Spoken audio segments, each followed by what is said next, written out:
Coming up on The Weekend View, why reality stars Maura Higgins and Khloe Kardashian are swearing off sex and celebrating a nun girl summer. All right.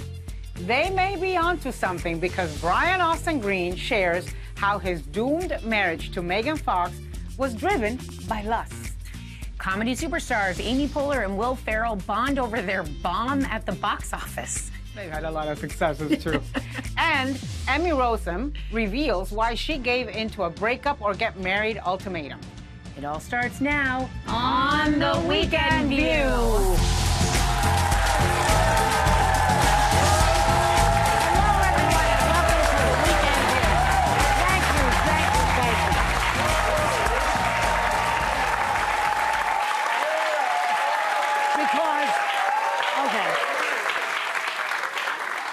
First of all, I want to start by congratulating all of us about something. That's not awkward. Congratulations to us. To us. Yes. In addition to The View getting 3 Emmy nominations. Okay.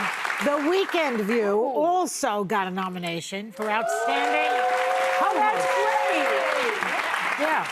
We're nominated. I know. That is great. Okay, here's a topic anyway for us. In the past few years, we've had Hot Girl Summer and Brat Girl Summer, which were all about looking good and partying and hooking up. But this year, wait for it, it's Nun Girl Summer, which reality stars Maura Higgins and Khloe Kardashian kicked off by talking about how they've both sworn off sex. N-U-N, none. Watch. So you come from the dating reality world, but you're not dating right now? No, I've actually been celibate for over a year. Are we going on 4 years now, bro? Yes. 4 years, cobwebs. Do you miss romance? No, I don't think a man or a date or anything is going to happen anytime soon. And I don't want it to. Wait, there's more. The Dominican Sisters of Mary, Mother of the Eucharist, have become TikTok sensations for their videos where they celebrate a simple life without men. Take a look. If you walk by our community room during recreation and here, you can always hear us just enjoying each other and just laughing. Bursts of laughter. Yeah. From the different circles of sisters playing different games. Mm-hmm. Do you have a hobby, sister? I do not have a hobby. Okay. Unless like socializing. Do you want to get one or no? Not really. A hobby to me feels like just something else to do. I'm just sister. I like that too. Yeah. Hobbies feel like work to me. Same. Do you have a favorite game at the moment? My all-time favorite. This is an outdoor game, but in the summers when we're all home together, is playing Ultimate Frisbee. Sister, and you're so good at that.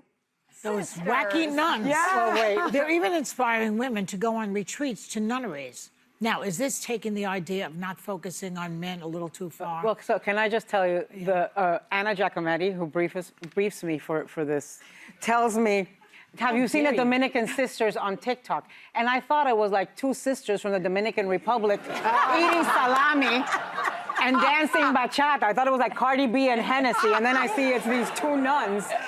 I love it. I love it too. I love it. You know, I've gone to Catholic schools my whole life, including Notre Dame Law School. And in high school, I went to Dominican Academy, which is run by the Dominican Sisters of Ohio. And we used to go on a retreat with those nuns, a senior retreat. I wanted to become a nun after that retreat. Do you regret that you didn't? No, but they had the best time. I'll never forget Sister Anne singing "You Make Me Feel Like a Natural Woman" by Aretha Franklin with her habit going like this, and she could sing. It was the most amazing. It was called the Veritas Retreat, and it was one of the best times of my life. And I could see myself like getting away from Manny. And going to the nunnery and singing "I Am a Natural Woman" and feeling really good about it. See, I think if I hung out with nuns, it would be like when you're a new mom and you hang out with other moms and you project, like, I am the one thing that does not belong here. Because I can't hang with this group that knows every product and gear and packs. With nuns, I just feel like I'm failing at life. I know 2 minutes in, I drop an F-bomb and then I'd be like, don't stand next to me, here comes the lightning. Nuns don't, but they do it too. They swear? They swear. Oh, yes. I've never heard they that. swear. I was, well, some of the nuns it's I not know. a sin to use the F word. No. Let me tell you. Good thing.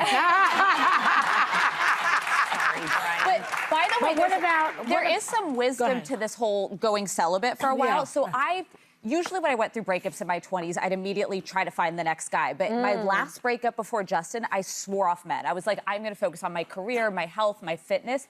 And then I attracted him. It's like men know when you're not seeking it out and not looking for it. They like that. It really does draw them in, I think. Well, Joy, I'm in menopause, so I'm in celibate summer, fall, winter, and spring. They've got pills for that now. Well, notice the word men. Pause. Yes. Pause men. Wow. I have to agree, though, because I went to the Sacred Heart, and the nuns, after I graduated, they stayed my friends. And I would go and hang out with them in Poughkeepsie, where they had a cheese farm. Yep. I mean, nuns drink. They smoke. Yes. They cuss. They watch sports. I need to change my friend group. That was my favorite nun who passed away, Georgie Blazer, and I would go and visit her all the time, spend the weekend with them. We had a blast. They're fun. Nuns are fun. Sister Timothy and Sister Anne were my. Then why don't the kids always complain that they get hit in the head with a ruler? No, not anymore. I don't think in the head. Not anymore. That's not. That feels a bit frowned upon. Nuns are cool. Okay, actor Brian Austin Green was on the I Do Part 2 podcast, and he said that when he thinks back to how his relationship began with Megan Fox, he understands why it ended in divorce. Watch. My ex and I were together for almost 15 years. We were married for almost 10. I led with physical attraction first. I'd be physically attracted to somebody and then sort of build a relationship around that. I think your approach to a relationship is the best way to know. If it's just a purely physical connection, like, oh, he's really good looking and he's like, oh, she's really hot. It's like, okay, that's only going to last for so long. So don't all of every relationship starts with, I'm hot for you. If it doesn't, I think you're on the wrong track. Okay, he's not wrong, but this feels very shady to say about a woman he was married to for 10 years and had multiple kids with. Like, that there's more to Megan Fox than that she's hot, I would assume. I would assume that he did grow to love her. And, like, to say this publicly, I thought was very she's still shady. hot. I don't think she aged out of that yet. Oh, she certainly did not age out of that. That was just very odd that he would say that about someone he was with that long. Maybe he means like they didn't delve much beyond the physical. Beyond the surface. Surface. Because I don't know if it was a diss against her or the fact that they did not mesh. Yeah. I think he's right, though. I mean, you have to be physically attracted to someone, right? Yeah. I think to have a long-term. Otherwise, you're just friends and roommates. Correct. You have to have some sort of physical attraction, but you can't lead with that because as I mean, I've been married 28 years. As you go on and on and on, you look different.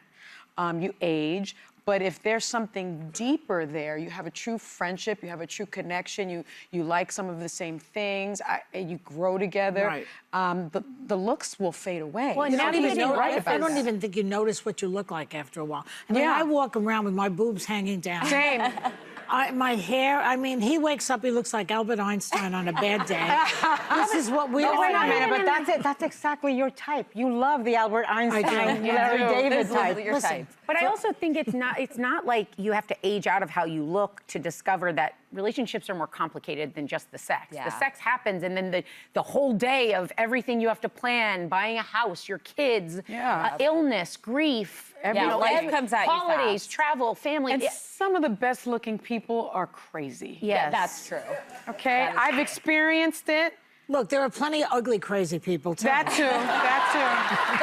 It remains the best marital advice to marry your best friend because life Marry your comes at buddy. you fast. I think you and have to need a have partner. things. My feeling is you have to have things in common. Things in common. That you like. You have to like to do the similar smarts. things. Otherwise, When I saw this clip, though, I don't think he was saying that she's no longer attractive, right? I mean, because she is. No. She's gorgeous. No, I'm still And waiting she's on her sexy. not to be. Right. She's absolutely. I just think that after 15 years, there were other things that weren't there. Yeah. In the relationship. And maybe he ignored them because she looked Well, I think so one time you beautiful. start That having being kids, said, too. there's at least 15 or 20 of those soccer players I'd happily marry. Yeah.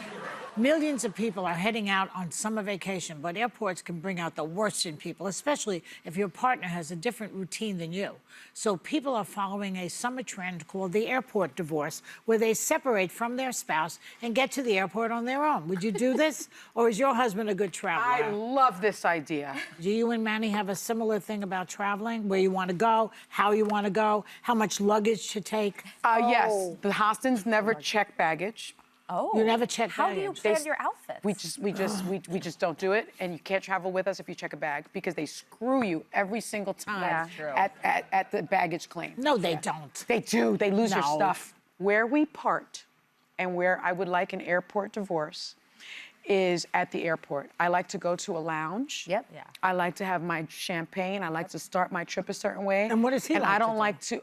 He likes to rush to the gate. Oh, no. And sit and stare at it for 2 hours because something could change somehow. And he likes to sit in row 46C. And I don't like it because he's told me to please stop calling him cheap. He's frugal. I love his frugality. But I have such a hard time with Al at airports. Such a hard time. He gets manic. He wants to be there hours ahead. Same. Like, I did not know that there was a place where you could get a manicure and pedicure at the Centurion Lounge until I started traveling with that man. Yeah. Because he gets to the airport with so much advanced time, he has time to do his hands and his feet. I'm like, what is wrong with That's you? a great idea. You kill two birds with Massages. one stone. I No, like no, that. no. I love a And massage. then, you know You're what there. happens, though? Too rushed. So, I mean, he packs like if he was, you know, the wife of an Arabian sheik. He packs trunks. I mean, he packs so much. And the thing is, if What are we he- on the Titanic? Oh, no. Have you not seen the way this man travels? He needs options. And then the problem, though, is if he checks in luggage, you're screwed. You're screwed. Because you got to wait for his gotta stupid wait for the luggage. baggage claim, and then you Anyways. lose it. So then if he's going to check in luggage, then by then, I'm like, okay, So let's I am the Al and the pack the Manny in my sink, relationship. the kitchen sink. Yeah. I start subtracting hours based on when there's boarding, how early I should be there, just in case there's wait. no. So I back time it. I am my father's daughter. So my husband will sit there and he calculates the math based on everything going just like you planned. When in life do things go just like you planned? Sometimes they do. They rarely so like do. if you're flying international, how many hours ahead are you showing up? Two. 2 hours. I'm 90 minutes. No, you. How many hours ahead are you I showing up? probably go 4. Oh my gosh, that's half the trip. Why? That's half the trip. You I like should them to travel be- with Manny. I want them to be calling my name, final boarding call, Alyssa Farah Same, Griffin, come get on the same. plane, and then I show up. And then I'm Oh, showing and up you from know the what I love? lounge. Yeah, bring my champagne. He wants to go to the gate and he wants to be the first one to board. But here's the thing. I'm the one with the American Airlines status because I fly every day.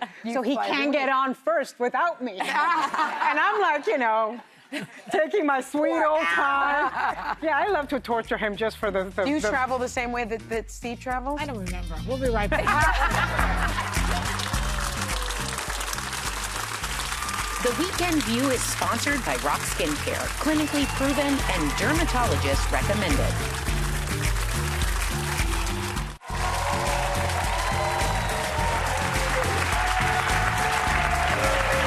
Actress Emmy Rossum was on the Call Her Daddy podcast where she talked about giving into a relationship ultimatum that came back to haunt her. Watch this. We were dating for maybe a couple months. We liked each other. I remember the day that I was going away to make the movie, he said something to me like, I don't know if the relationship is gonna survive the distance. So like maybe we should break up or get married. It was my intention not to tell anyone because I knew in my gut it wasn't right. So she knew it was a red flag and they ended up getting a divorce just because of that. Well, usually when you say something's not going to last the distance, you don't say, let's get married. Yeah. Yeah, that was the red Well, flag. he knew that the distance was going to cause a schism and he didn't want that, right? Well, you're still going to go away for that movie. Now you're just calling it married. Yeah, if you're on the fence between either end it all together or get married, you should probably end it all together. You know what, though? I have friends who have given their boyfriends ultimatum because they're like, you know, in their 30s now and they want to have children. And they're like, you've got, you know, if we're not going to get married, I need to know because I've invested 7 years in this relationship. Does it work? I did I that. think it's like all marriage. I think for some people it works and for some people it doesn't. But Because there are men who, if you don't give them an ultimatum, They'll never get their act together. Since when, in 2026, do you have to be married to have babies? Come on. But Sarah, why did you give Max an ultimatum? Well, because Some people still like to have. I'm 5 years older, and when we met, I was 34, and when you start doing that math of, I was open to not having, maybe I won't have kids, maybe I won't be able to have kids, maybe we'll adopt, all those things. But if I wanted a good try at, having babies, I was already 34 when I met him. We got married at 37. So what I said to him is, I don't want to rush this if you don't think it's right, but if you think there's a chance it's right, this may not align with your timeline. He thought he'd be single till he was 40. Answer Joy's question of why now you got to be married to have a child. You don't, but I always thought, whereas if I didn't have kids, I probably wouldn't marry. We might be together. It'd be more the Goldie Hawn thing. And I kept my own last name, but the logistics of having kids are easier when married with a lot of the choices you're making. Well, the children are more protected. I also think ultimatum has a negative connotation. I think what you're talking about is very common. A lot of my friends, it's about being deliberate in what you want in a relationship. And I do think being very forthright with your partner when you're ready is marriage something you see in our future is an important conversation to have. Yeah. Because if it's not, then you might as well, if that's important to you, then you might as well. And it wasn't ultimatum is right. It wasn't a threat to him. It was more like, don't waste my time. And he felt that too. He said, if I thought this wasn't going to work, I know you're because older your than me. eggs are getting old. They were turning into scrambling on their own. I wasn't even cooking. Yeah. But he said I wouldn't have done that to you. I wouldn't have held on to you if I knew. Yeah. All right, let's do this topic. Will Ferrell was plugging his new comedy series, The Hawk, on the Good Hang with Amy Poehler podcast. And they reminisced about co-starring in a comedy that bombed at the box office. And then we did The House together. Yes. Which was so fun to do with you. It was a dream come true to make a movie with you. Did not really resonate. Did not resonate at all. Flop. But yet, I Kind of a still flop. argue that movie's funny. My kids often tell me that they're like, Mom, that was 7% on Rotten Tomatoes. Oh, I didn't realize it was that. And I was like, no way, 7%. Have they seen it? It's gone up. I just want you to know. Okay. I just checked today. 14? Did it double? 20%. Triple. We did it. But that was a really fun premise movie. and a fun movie. How did that? Come on. I don't know, but I'm sorry. No, I feel I'm like sorry. I flopped you. So here's the question. Can you look back at your professional failures or disappointments with humor? How long did it take for you to get to that point? But I think they can laugh about it because they're so incredibly successful. They have had so many hits, so many parts of their careers, right? So I think it's easy to laugh at the blip, at the one flop, when you're Dustin Hoffman and you made Ishtar. But you've got, that incredible record. Or Ben Affleck, Jiggly. You went there. Kevin Costner had Horizon, an American Saga. That was a disaster. But nobody defines them by that because they've got this incredible Yeah, but if you've record. never had a hit, then you wouldn't be so Then it's not that funny. The most important part they said up there, though, was they loved making it. If you told me, because rarely do you know, I've asked Whoopi this, do you know something's going to suck when you make it? And she's like, movies are made in the edit room, so you don't know. You don't know. So as long as you're having fun doing something, And you believe you wouldn't know. You're operating from what you do know. So I think that was the I don't fun like part. the flop of it all. I mean, the flop sucks a little. 7% on Rotten She Tomatoes still is hasn't bad. gotten over her failure at Jeopardy. I haven't. That's a buzzer. You got to go back on. buzzer. You It gotta was go a back. buzzer You need to go issue. back there because You are kind of now encyclopedic. now You could be you good know at how to this. work the buzzer. I do. I'm not sure that's true. As somebody who's gone back, I did worse when I went back than the first time. Oh yeah. They invited me back and I declined because I'm a sore loser. We'll be right back. The Weekend View is sponsored by Rock Skincare, clinically proven and dermatologist recommended.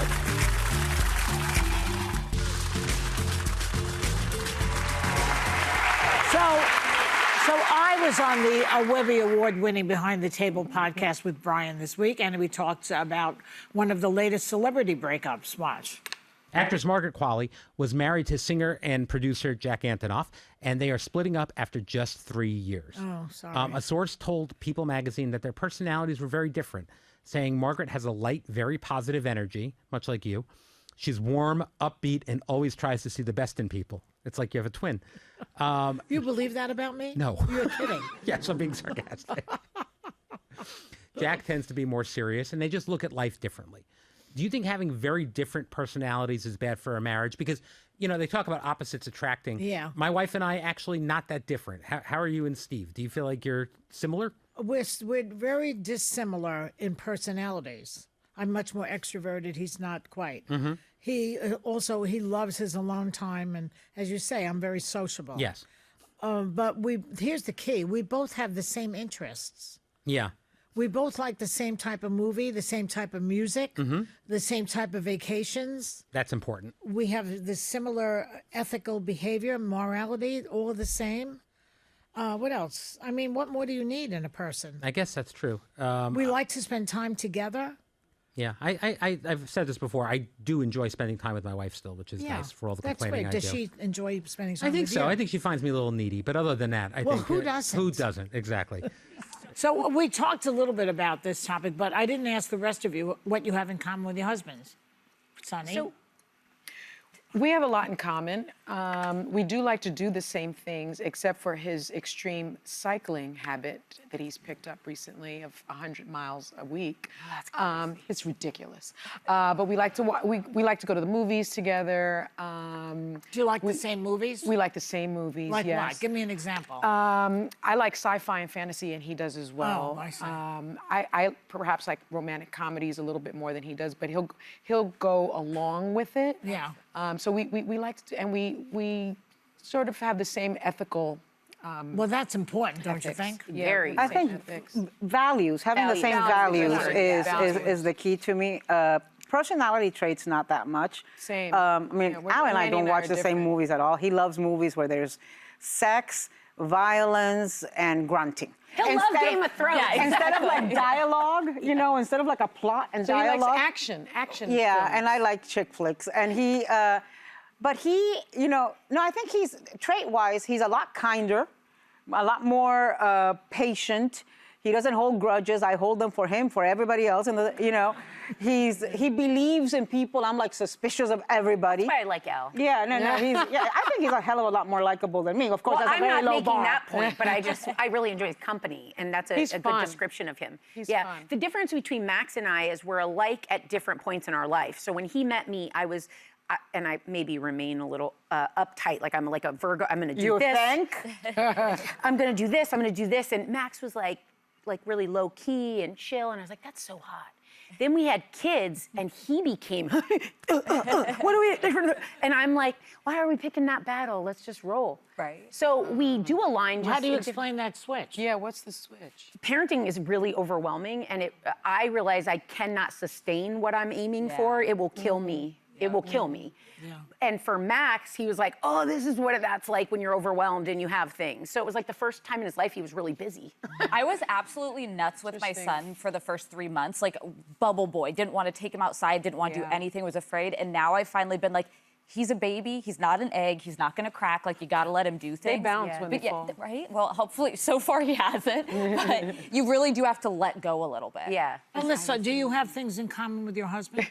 Yes, Like I'd say what? we have complementary personalities. We're both communications our love language, and that's extremely important to me. is. And we like to do the same things. Like what? We like to read. We like to be outdoors as much as humanly You like to possible. be at the lake. You like to- we're very low key. We're not people. We don't need to be at parties all the time. We don't need to we bond together. Yeah.